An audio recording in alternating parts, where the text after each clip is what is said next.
అది రామాయణ మహాయుద్ధం భీకరంగా సాగుతున్న తరుణం. శ్రీరామచంద్రుని సారథ్యంలో వానర సైన్యంతో విజృంభిస్తూ లక్ష్మణ స్వామి తనతో పోరాటం చేస్తున్న రావణుడి కుమారుడు ఇంద్రజిత్ తలని బాణంతో ఒక్క వేటుతో వేరు చేశాడు.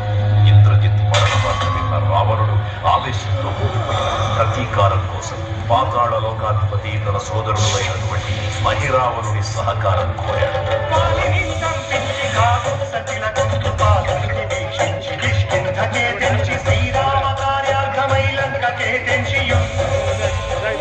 ఆ జీవి మకరధ్వజుడు అనే తన మహాసముద్రాన్ని దాటుతుందని నీటిలో పడ్డన స్వేదబిందు ఒక మొసలి గ్రహించడం వల్ల జన్మించాడని తెలుసుకొని ఆశ్చర్యపోతాడు హనుమంతుడు.